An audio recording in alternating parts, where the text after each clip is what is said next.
Oke, kita mulai teori hari ini.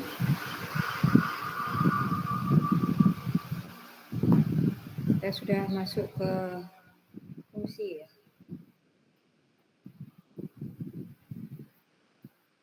Jadi setelah looping kemarin, kita masuk ke fungsi.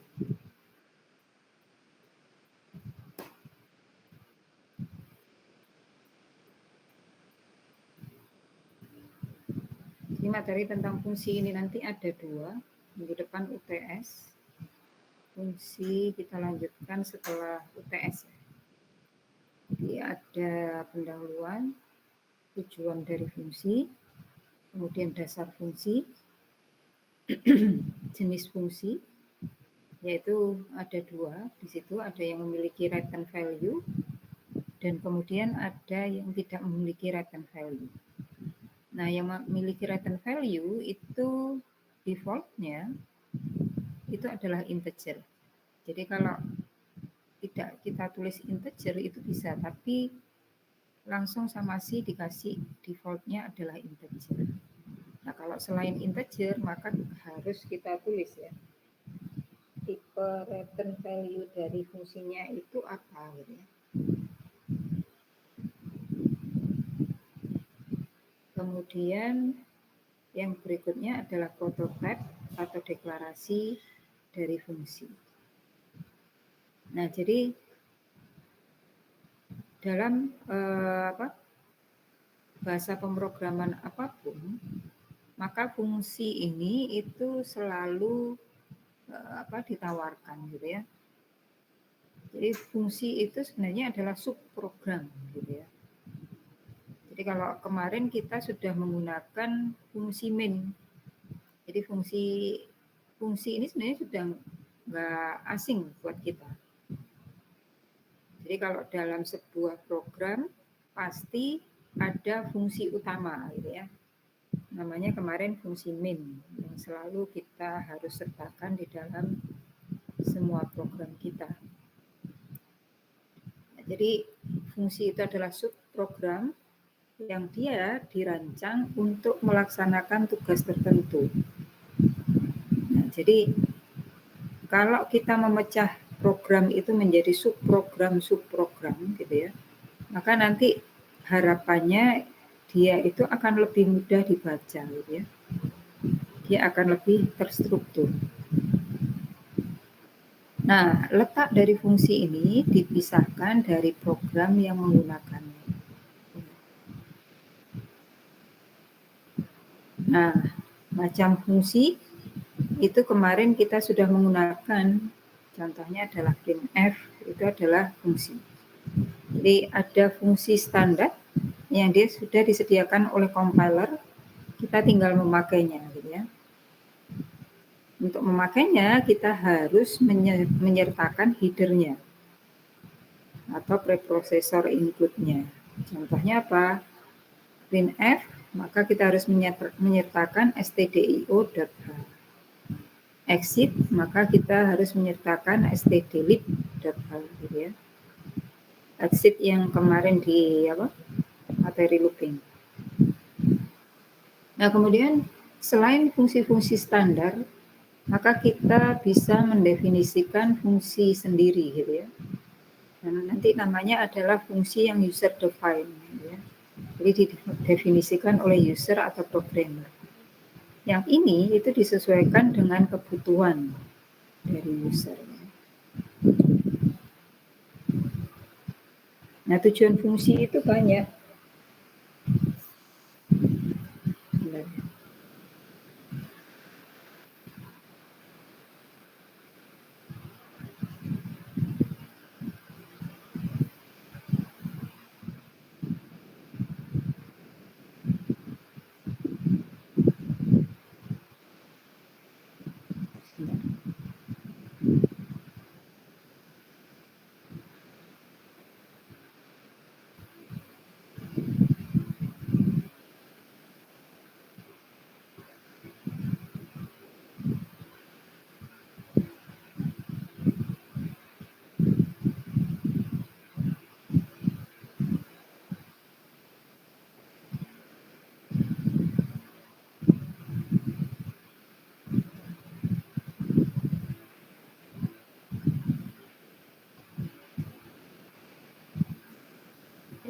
tujuan dari fungsi itu banyak, gitu ya. Di antaranya adalah membuat, bukan banyak ya. Jadi tujuan dari fungsi itu adalah yang pertama membuat program itu menjadi terstruktur. Artinya apa? Program itu kita pecah-pecah gitu ya. Nah, nanti kalau misalnya orang lain itu membaca program kita, maka dengan memecah-mecah itu dia sudah akan tahu mana fungsi yang akan dibaca. Nah, kalau program itu dikumpulkan jadi satu di dalam fungsi main, itu terlalu panjang gitu ya. Jadi orang membaca itu akhirnya akan kok ini sekali ya, males gitu ya. Nah, sehingga dengan dipecah-pecah itu nanti orang lain ketika membaca program kita, dia akan bisa to the point. Mana tugas yang akan dibaca oleh dia atau fungsi yang akan dibaca oleh dia. Jadi kemudian yang berikutnya adalah dengan menjadi terstruktur itu dia akan mudah dikembangkan gitu ya. Jadi dia mudah dipahami dan dia akan mudah dikembangkan. Kenapa? Karena sudah dipisah ke dalam fungsi-fungsi. Nah, nanti kalau misalnya terjadi error, gitu ya, maka di fungsi mana yang ada errornya, gitu ya. Tinggal di fungsi itu yang diperbaiki. Nah, kalau tidak dijadikan fungsi, kalau program itu memang sudah kompleks, maka kan harus dicari di baris keberapa, di fungsi main, gitu ya. Kemudian jadi nyarinya itu susah gitu ya. Kemudian yang berikutnya juga kita mengembangkannya itu mengembangkan, memperbaiki itu tidak khusus di fungsi itu gitu ya. Jadi harus mengakses fungsi mainnya itu secara keseluruhan. Kemudian yang berikutnya itu adalah fungsi utama menjadi lebih pendek gitu ya. Dia akan lebih jelas dan mudah dimengerti. Kemudian yang berikutnya, tujuan dari membuat fungsi itu adalah mengurangi pengulangan duplikasi kode. Ya. Jadi langkah-langkah program yang sama dan dipakai berulang-ulang di dalam program dapat dituliskan sekali saja secara terpisah. Misalnya nanti itu fungsi yang menghitung faktorial. Nah, kalau kita pisahkan menjadi fungsi, itu nggak usah kita menuliskannya itu tugas faktorial itu berulang-ulang. Katakanlah misalnya program kita nanti menggunakan permutasi, menggunakan kombinasi yang dimana permutasi sama kombinasi itu menggunakan faktorial, tinggal manggil aja fungsi faktorialnya, nggak usah menulis ulang looping untuk faktorial itu ya. Di faktorial itu kan kayak sigma tapi perkalian kemarin ya. Nah, selanjutnya bagian program yang membutuhkan langkah-langkah ini cukup memanggil fungsi-fungsi tersebut. Nah, di dalam C, seperti tadi yang sudah disampaikan, ada fungsi standar yang dia mengemban tugas khusus. Contohnya apa? Printf, scanf, exit gitu ya. Nah, pada umumnya fungsi memerlukan nilai masukan atau parameter yang disebut sebagai argumen yang akan diolah oleh fungsi. Parameter ini dikatakan bahan baku gitu ya. Jadi kalau fungsi itu sebenarnya kalau digambarkan itu seperti sebuah kotak gitu ya, yang dia butuh input. Nah, di dalam fungsi ini nanti akan diproses. Kemudian dari proses itu maka akan ada keluaran dari fungsi. Gitu. Jadi ini sebenarnya secara umum kalau kita berbicara tentang proses, maka ya seperti ini. Tubuh kita pun juga seperti ini gitu kan. Jadi butuh makanan gitu ya. Kemudian nanti diproses, diolah. Nah, akhirnya keluarlah outputnya gitu ya, berupa energi. Misalnya kan gitu ya. Nah, di dalam tubuh itu terjadi pengolahan yang luar biasa. Nah, sama gitu ya, fungsi itu seperti itu nanti. Jadi ada parameter dari fungsi yang dia adalah bahan baku. Jadi kayak makanan dalam tubuh kita, dia adalah bahan baku. Nah, yang ini nanti akan diproses dalam fungsi dan dikirim dari tempat fungsi tersebut dipanggil. Jadi akan ada nilai masukan atau parameter, nanti disebut dengan bahan baku. Kemudian akan ada hasil akhir dari fungsi berupa return value atau nilai keluaran. Ini disebut juga oleh-oleh gitu ya. Oleh-oleh atau hasil keluaran dari proses yang dilakukan di dalam fungsi itu. Nah, oleh karena itu fungsi itu sering digambarkan dengan black box gitu ya, kotak gelap tadi.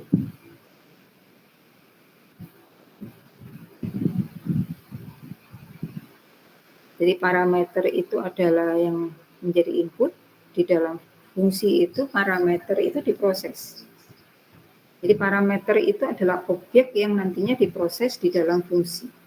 Nah, setelah itu, setelah dilakukan pemrosesan, maka ada hasil keluarannya atau return value atau oleh-oleh yang akan dibawa ketika proses kembali ke tempat asal fungsi tersebut dipanggil. Jadi maksudnya oleh-oleh itu dia output nanti yang akhirnya dibawa ke dalam tempat asal fungsi tersebut dipanggil.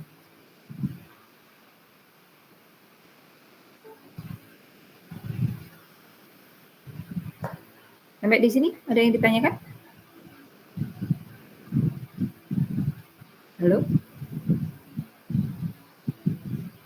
Insya Allah mboten, Bu. Sementara belum, Bu. Bisa dipahami? Bisa, Bu. Ya, jadi sintak atau bentuk umum dari sebuah fungsi itu adalah seperti ini, gitu ya. Jadi ada tipe keluaran dari fungsi atau tipe datanya, outputnya fungsi. Jadi kalau kita mau menambahkan dua buah bilangan integer, maka tipe keluarannya apa?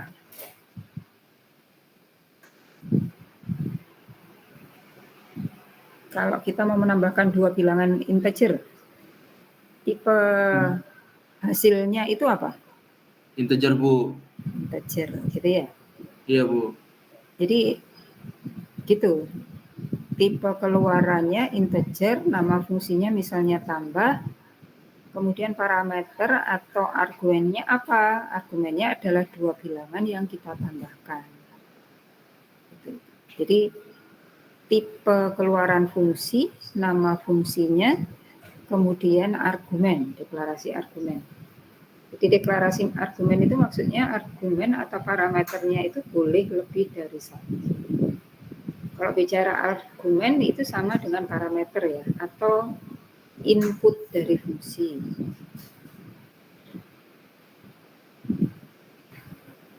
Nah, tipe keluaran ini bisa kita tulis.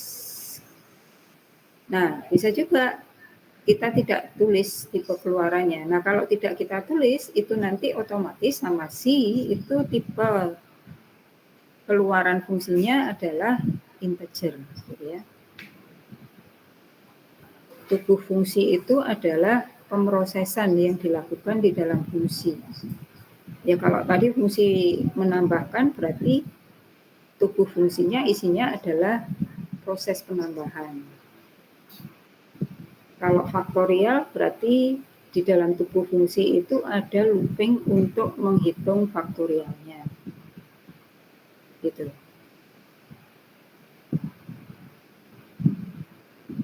Nah, kemudian tubuh fungsi itu jangan lupa dia ditulis dengan kurung kurawal buka dan kurung tutup gitu ya.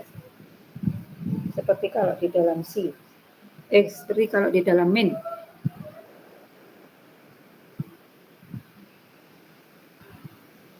Nah, kemudian fungsi nanti itu dia ada dua. Ada fungsi yang dia itu memiliki return value, ada yang tidak. Fungsi yang mempunyai return value, ciri-cirinya adalah ada tipe data di depan nama fungsi. Kecuali kalau return value-nya integer boleh tidak ditulis karena merupakan tipe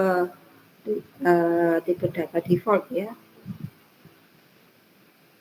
Kemudian kalau dia itu mengembalikan sebuah nilai atau ada output-nya, maka pasti nanti di akhir dari fungsi itu ada statement return. Return itu menunjukkan fungsi itu memberikan oleh-oleh apa gitu ya. Makanya kan pakai kalimat return, makanya juga disebut dengan oleh-oleh. Jadi return itu nanti yang akan dikembalikan atau dioleh-olehkan ke fungsi lain yang memanggil fungsi tersebut itu apa gitu ya. Kemudian kalau yang kedua itu adalah fungsi yang tidak mempunyai return value. Ciri-cirinya adalah di depannya itu ada tulisan void. Kemudian yang berikutnya adalah tidak ada statement return di dalam body fungsinya. Ini kebalikannya dari yang ada return value-nya ya. Jadi kalau punya return value maka ada tipe datanya. Kalau tidak ada return value berarti dia tulisannya adalah void di depannya. Kemudian kalau ada return value-nya pasti fungsinya itu ada kalimat return di bawahnya. Kalau tidak, sebentar, baterainya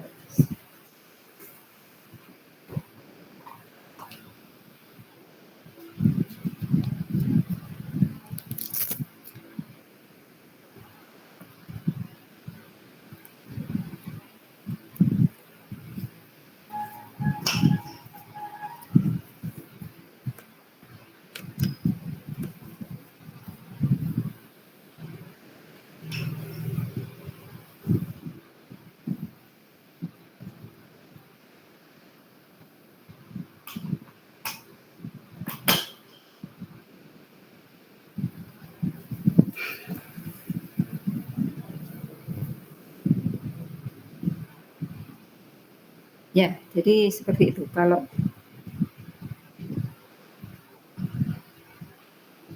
tidak ada outputnya, tidak ada return value-nya, maka tidak ada kata kunci return.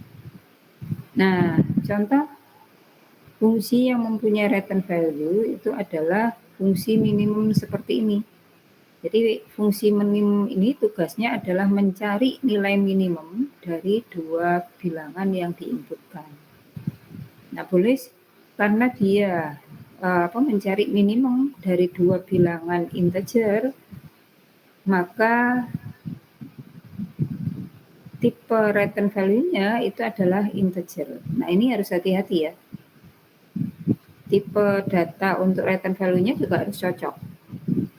Inputnya apa? Inputnya integer. Kemudian prosesnya apa? Mencari bilangan minimum. Maka tipe datanya yang cocok integer. Nah, nanti kalau prosesnya misalnya dia mau mengalihkan sebuah bilangan integer itu dengan konstanta yang dia float misalnya, maka untuk return value-nya jangan pakai integer, harus pakai float. Karena float kalau dikalikan dengan integer, hasilnya adalah float. Nah, fungsi ini itu adalah mencari nilai minimum dari X sama Y. Kalau X-nya, if X kurang dari Y, maka return X sebagai hasil dari fungsi. Selainnya itu, maka return Y sebagai hasil dari fungsi. Maksudnya gitu. Jadi return itu output, mengembalikan output dari fungsinya. Nah, di sini yang diproses kan X sama Y. Artinya dia yang akan dicek apakah X kurang dari Y. Nah, karena dia return value-nya tipenya adalah integer, boleh tidak ditulis return value-nya. Karena dalam C default-nya adalah integer. Nah, gimana caranya memanggil kalau di dalam dalam fungsi lain, misalnya dipanggil di dalam fungsi main gitu ya. Nah, maka ada masukkan nilai A, masukkan nilai B, ditangkap sebagai variabel A, variabel B. Nah, kemudian nanti yang perlu diperhatikan itu penamaan nama fungsi atau nama-nama argumennya itu sama kayak aturannya penamaan nama variabel kemarin ya. A sama B. Nah, karena ini mengembalikan sebuah nilai, jadi return X atau return Y, maka X sama Y-nya itu nanti kita tangkap di dalam satu wadah gitu ya. Jadi kalau Anda dikasih oleh-oleh gitu kan, maka Anda bawa keranjang untuk untuk menangkap atau untuk menempatkan hasil oleh-oleh itu gitu ya. Sama gitu ya. Jadi kita punya wadahnya apa? Berupa variabel baru ya, kecil gitu ya. Nah, sehingga kecil ini itu nanti kalau kita isi dengan output dari minimum A, B, cara manggilnya gini ya. Jadi A sama B itu yang dikirim sebagai parameter aktual ya.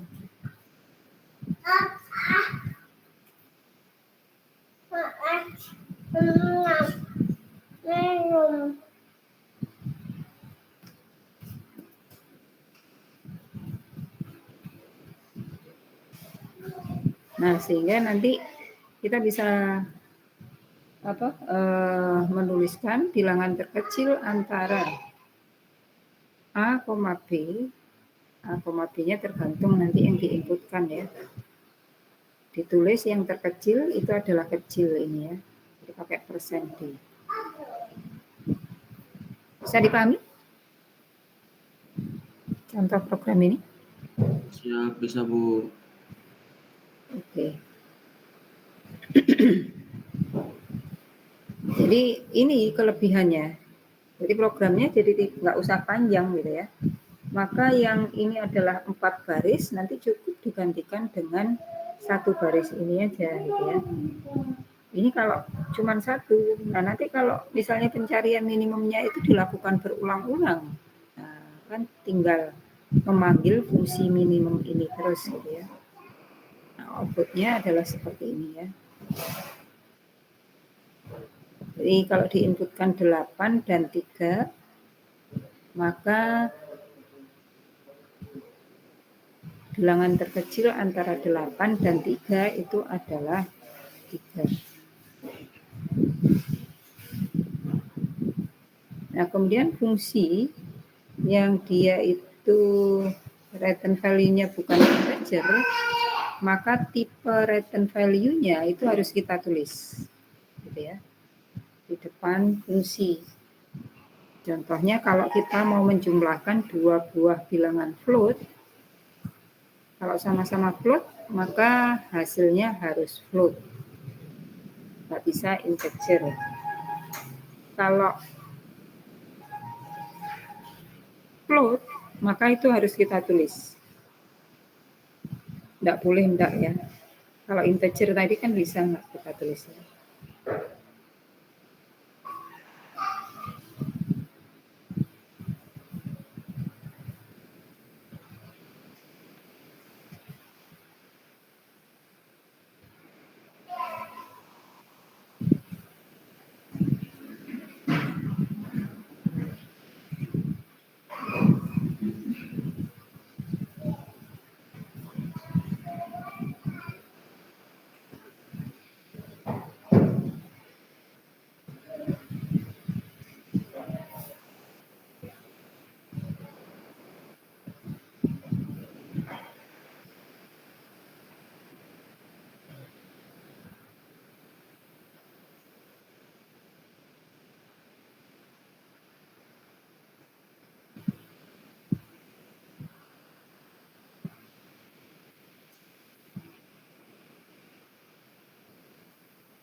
Ya, gitu.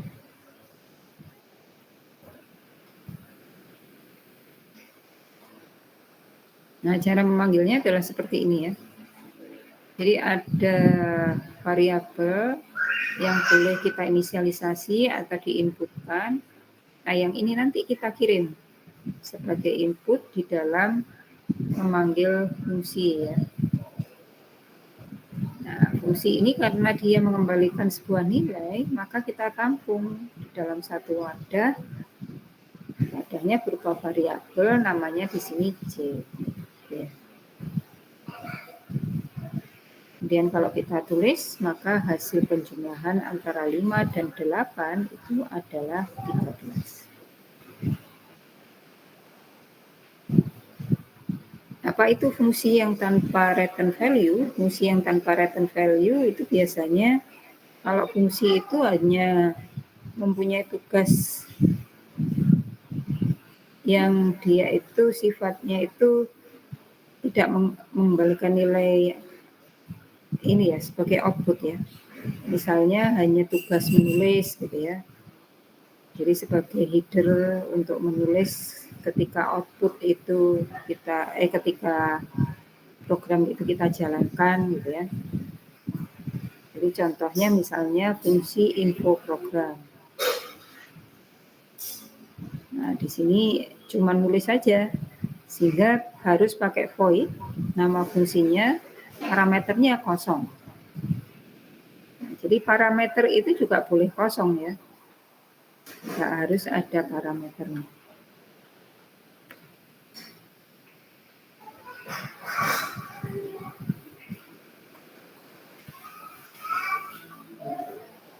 Nah, jadi outputnya seperti ini.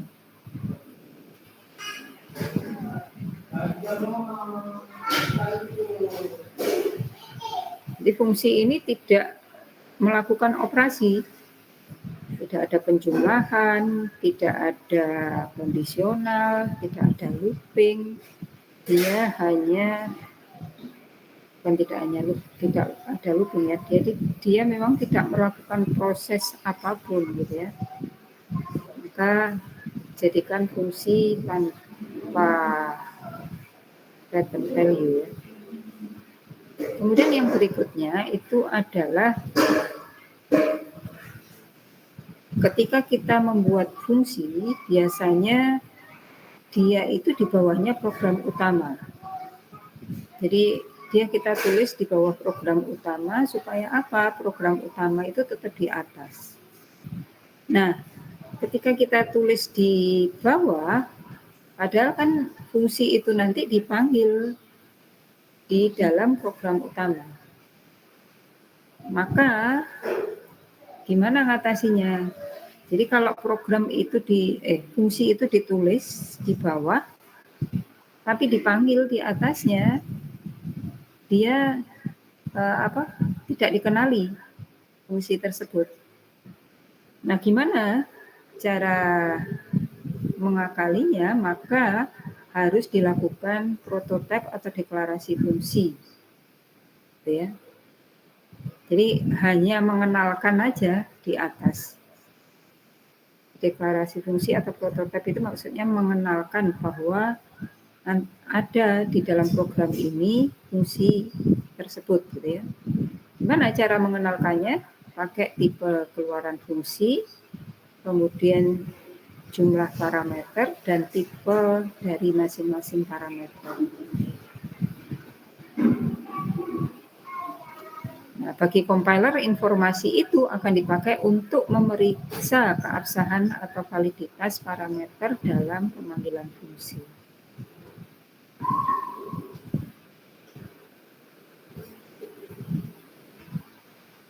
Nah, salah satu keuntungannya adalah compiler itu akan melakukan konversi seandainya antara tipe parameter dalam fungsi dan parameter saat pemanggilan fungsi itu tidak sama.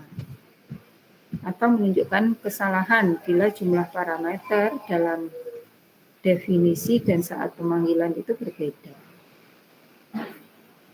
Nah, contoh prototipe fungsi itu adalah di atas ditulis itu kayak tadi ya. Jumlah itu ya. Jadi float jumlah, float X, float Y, atau float jumlah dalam kurung float aja. Ya. Jadi ini adalah return type-nya, ini nama fungsinya, ini adalah type untuk parameternya atau argumennya.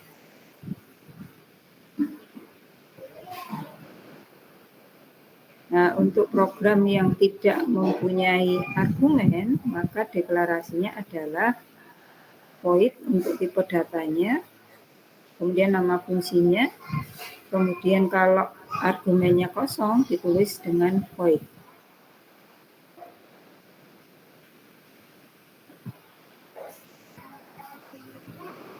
Gitu. Oke, sudah selesai. Ada yang tanyakan? Silakan.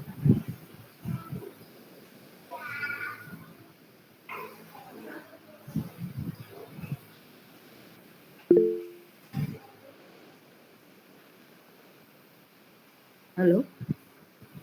Ada yang ditanyakan? Izin bertanya, Bu. Halo, suara saya terdengar jelas? Iya. Ini Bu, ini memastikan saja sih Bu, terkait dengan tadi kan ada include tadi, terus di bawahnya itu kan ada integer terus sama fungsinya. Nah, itu dia tuh sebenarnya proses apa ya Bu? Apakah proses pendefinisian fungsinya atau bagaimana ya Bu? Yang mana? Coba naik lagi Bu, yang di contoh codingannya tadi Bu.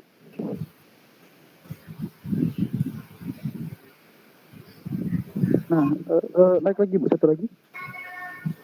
Yang float atau yang integer tadi Bu. Ini. Oh, yang float Bu. Mohon izin.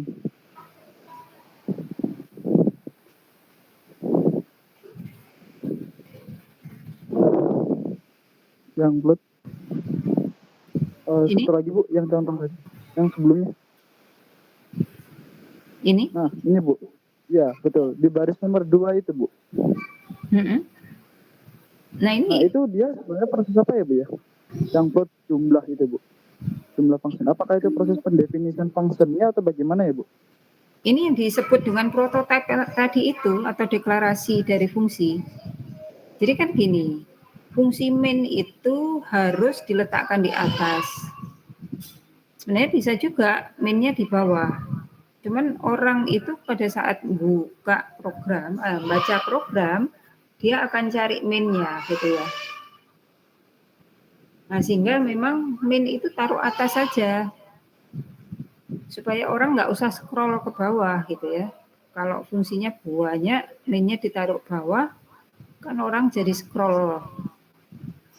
Nah, tapi kalau mainnya di atas, padahal dia itu memanggil fungsi jumlah seperti ini, maka fungsi jumlahnya bisa jadi tidak dikenali. Karena dia didefinisikan di bawah ini ya, di bawahnya fungsi main. Nah, supaya dia bisa dikenali, apa yang dilakukan? Maka yang dilakukan adalah deklarasi atau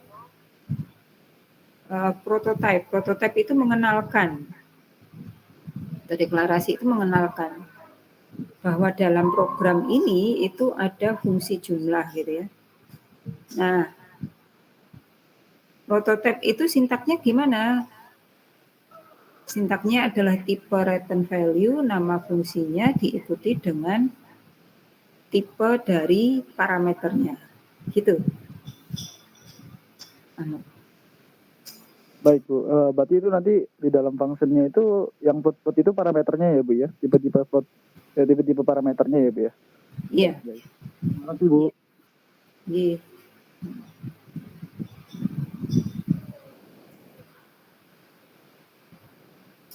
Tapi kalau sekarang kayaknya ada compiler yang dia enggak perlu dideklarasikan, dia bisa ya. Jadi tergantung dari compilernya yang digunakan.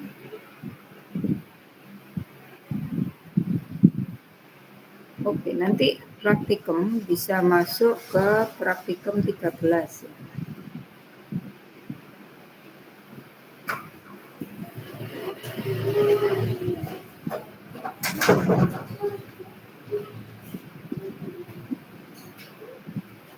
Jadi praktikum 13 itu yang nomor 1.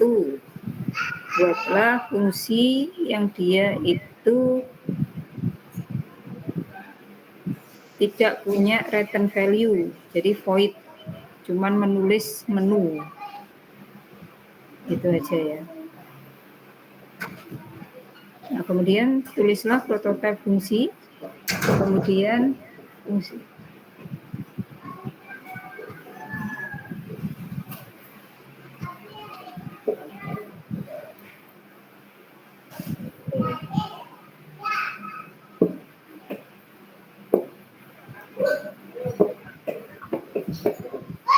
Nah, jadi ditulis prototipe dari fungsinya, kemudian di dalam fungsi min itu nanti memanggil fungsi menu itu ya, secara berulang-ulang. Tergantung secara berulang-ulang itu apakah user akan mengulang, gitu ya. Apakah Anda ingin mengulang? Kalau iya, maka dipanggil lagi.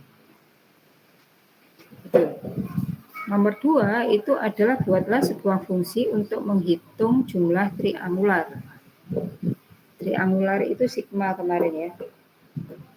Jadi kalau 7, maka 7 plus 6 plus 5 yang kemarin itu ya. Itu dibuat sebuah fungsi, di mana n itu adalah inputnya, parameter dari fungsinya. Jadi 7-nya nanti diinputkan oleh user. Terserah, kalau 10 ya berarti nanti triangular dari 10. 10 tambah 9 tambah 8 tambah 7 dan seterusnya. Kemudian yang nomor 3, buatlah sebuah fungsi untuk menghitung kuadrat dari sebuah bilangan. Jadi kuadrat itu yang diinputkan di sini adalah bilangannya ya, n-nya ya. Kuadrat itu adalah n dikali n. Sebenarnya gitu aja. Nah, yang nomor 4 ini yang memang agak tantangannya ya. Jadi dengan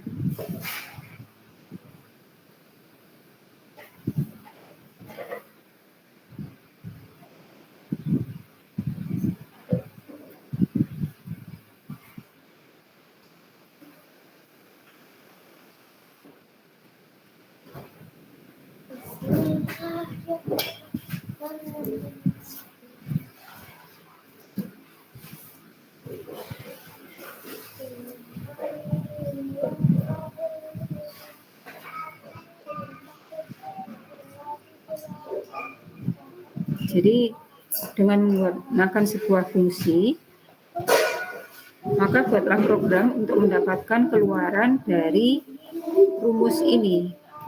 Jadi n-nya nanti dimasukkan.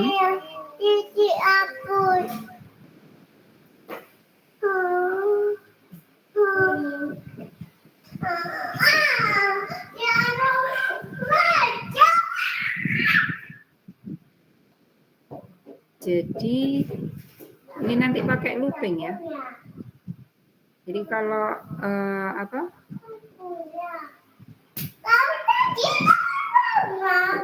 ini sebenarnya mencari bilangan ke n, gitu ya.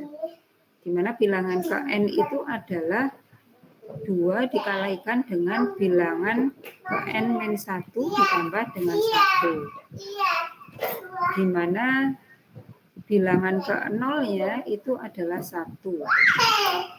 Jadi nanti kalau bilangan ke 1, kalau n-nya 1, berarti 2 dikalikan dengan 1, karena C0-nya kan 1. Ditambah dengan 1. Jadinya 2 kali 1 tambah 1, C1-nya jadinya 3. C2-nya nanti 2 kali 3 tambah 1, jadi 7. C3-nya 2 kali 7 tambah 1, 11, dan seterusnya gitu ya. Nah, demikian juga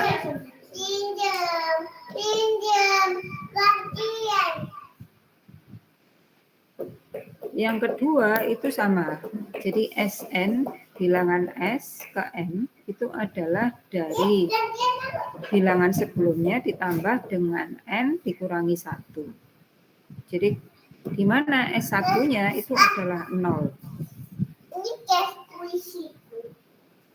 Jadi kalau misalnya N-nya 1 berarti 0 ditambah dengan 1 dikurangi dengan 1.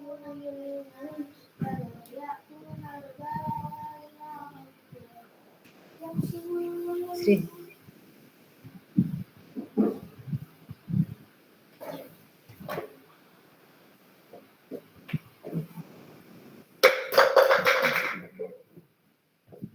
Jadi kalau N-nya 1 berarti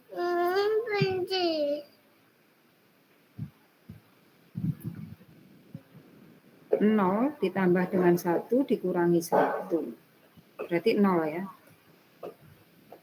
Pada saat N-nya 2 berarti 0 ditambah dengan 2 kurangi 1. Jadinya 1 ya. Kemudian yang N-nya 3 berarti 1 ditambah dengan 3 kurangi 1. Hasilnya 3 dan seterusnya ya. Sehingga kalau N-nya dimasukkan 3 dengan rumus Cn itu, maka bilangan ketiga N-nya 3 itu adalah 15. C3 itu 15. S3 itu adalah 3. Benar ya? Gitu. Ada yang ditanyakan? Laporan resminya enggak ada tugas tambahan.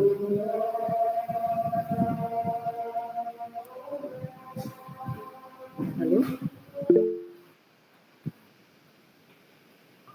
Ada yang ditanyakan? Bertanya kembali. Yang nomor 4 tadi, yang sama C0 tadi itu, ya fungsinya berbeda. Jadi satu fungsi atau dua fungsi yang berbeda ya, Bu? Apa? Yang nomor 4 tadi itu jadi satu fungsi yang fungsinya beda. Fungsinya beda. Beda ya, Bu?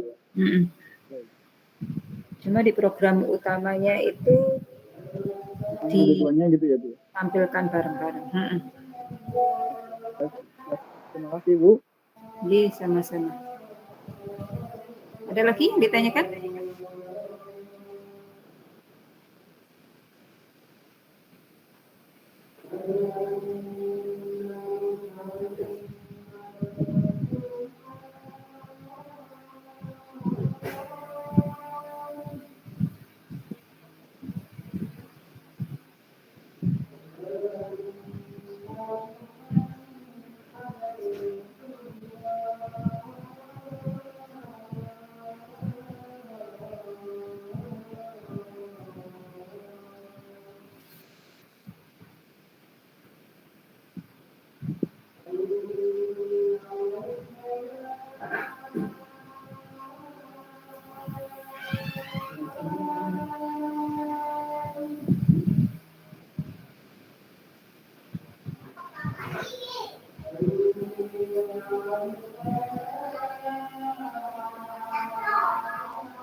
Ada yang ditanyakan?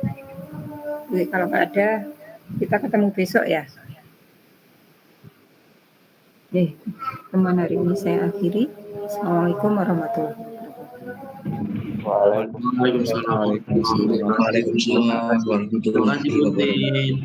Sama-sama. Izin, Lip. Akan ya, maaf saya dulu ya. Mas, ya.